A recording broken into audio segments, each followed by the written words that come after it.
Hey guys, Sneaky Kitty Game Dev here, and this is going to be part 7 of our pinging series. Now, what we did in the last video was we set up the replication so client can ping and other clients in the server can see it, as well as server can do the same. Now, in this video, what we want to do is we want to set up some parameters actually inside of the ping class itself that we can easily change, such as the height offset. So that way, when we ping, it's not in the ground. So to do that, we're going to head over to our ping.h and set up some properties to edit. So what we're going to do is uProperty. We're going to do edit defaults only, and I'm going to give it the category of tutorial, just so it's easy to find. Now I'm going to do float. Let's do height offset. Now by default, I do want to give this a value. That's not 0, so let's go ahead and just set it to 0 for now. And we can kind of try to visualize what we need to add it. So let's drag this out. And I have my snapping scale set to 10. So 10, 20, 30. We will do, we will do 50. So it's got an offset of 50. I revert that back. 0. Okay, so we want to do 50. And that'll kind of be like our starting point, so to speak. We can delete that guy and recompile. Okay, so now on our ping, should have our height offset right here. That's set to 50. Now let's go ahead and apply it. So here we have our ping location that's already set, and we want to modify it by that height offset. So we want to make a function that gets it. So we have our public section here. We're just going to do float. Let's do get height offset. And that's just going to return height offset. So we take our ping location.z, and we want to plus equals ping actor get height offset, like so. And that should apply it and allow it to be visible above the ground. Okay, let's hit play, and we have our crash. Let's see.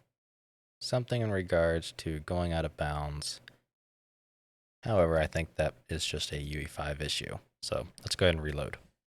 Okay, once back in the editor, let's open these back up. Okay, we can hit play again, and there we go. So here we have the client. I ping it. You can see it's actually above the ground for both the client and the server as intended. So everything is looking like it's pretty much good to go. So that resolves that.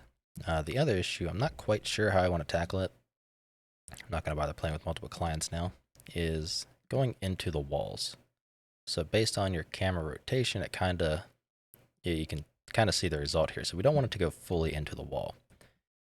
So my guess is we can kind of set up some form of, I don't know what the word would be, way to kind of handle the actual pinging to where it spawns above the center of the actor.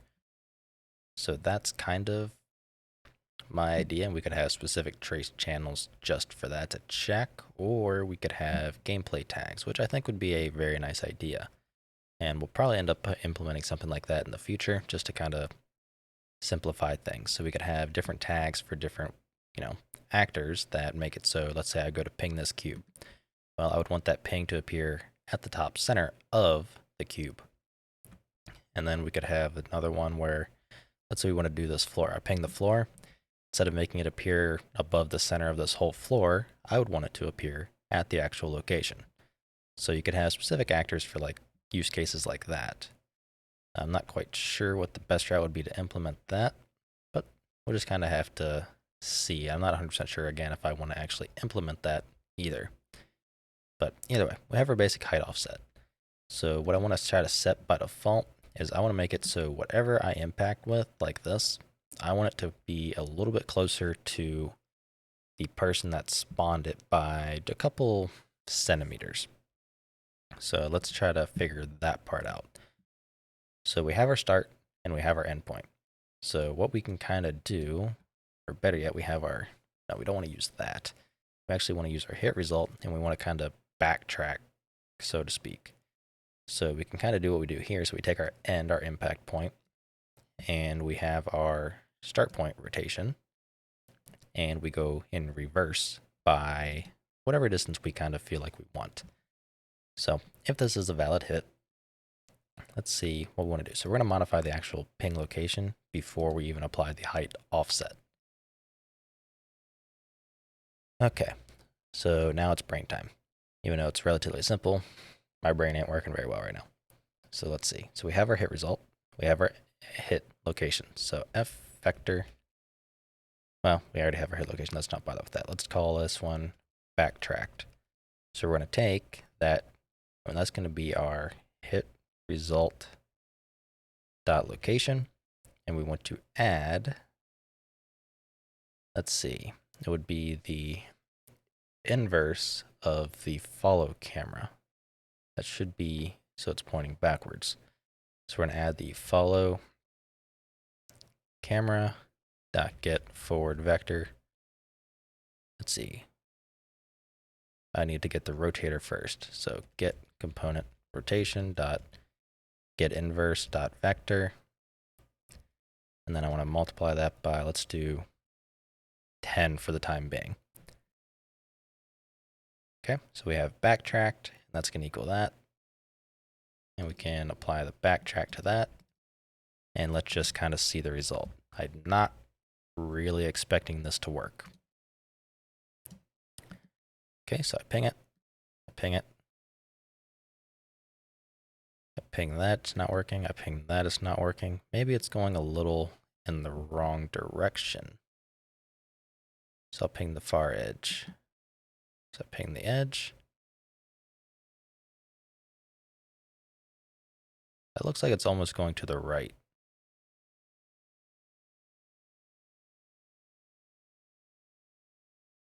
So let's do this right on the line.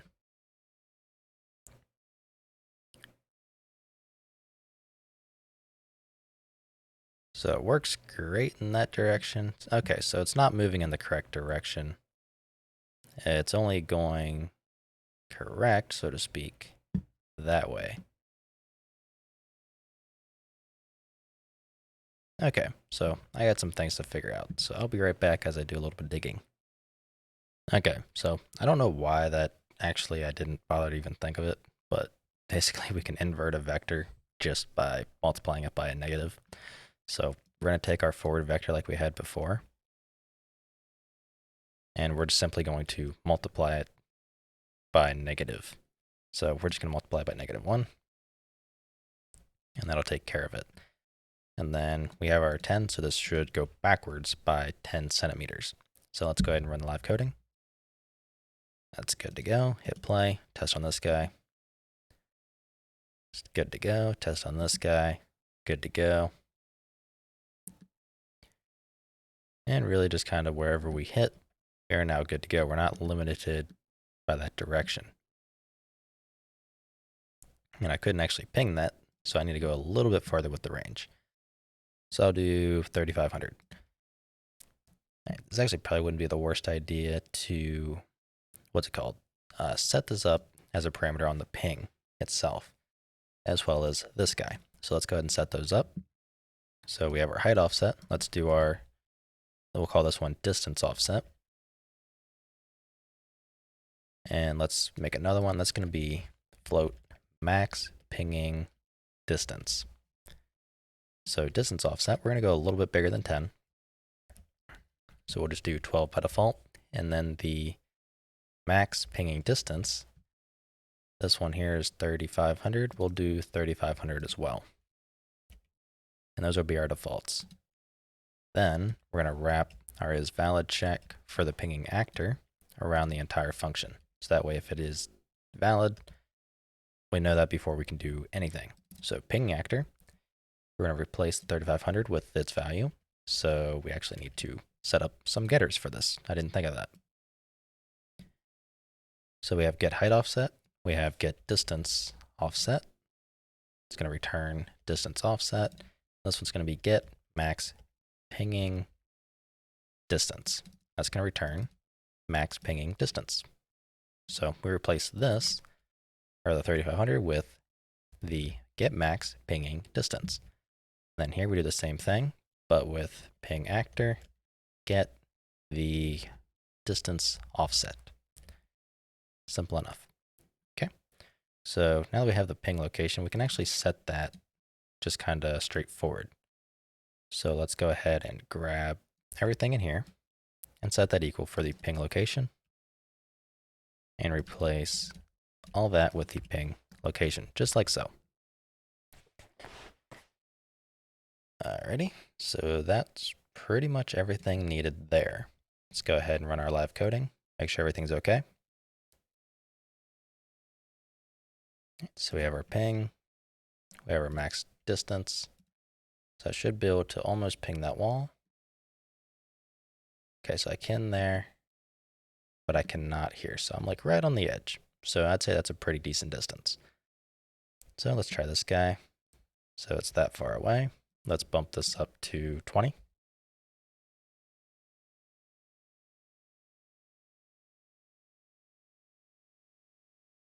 And that's pretty good. It's like right on the edge of it. Okay. So we can save all that. We have our defaults. I'm kind of happy with it. I'm going to change 20 to be the default and run with it. Okay, so now that we have kind of our base offset set up, that's going to wrap it up for this video. And in the next video, I'm not exactly sure what we're going to do yet. I need to kind of figure that out. We're probably going to set up some sort of fading and then disabling and enabling of the ping for the sake of some optimizations. So anyways, that's going to wrap up this video. If you like what I'm doing and you want to help support me, you can find a link to my Patreon in the description below, where I have a team deathmatch series and a conquest series available. If you have any questions or anything like that, feel free to hop in my Discord. That's also linked down below, and I'll try to help you out. So I'll see you in the next video.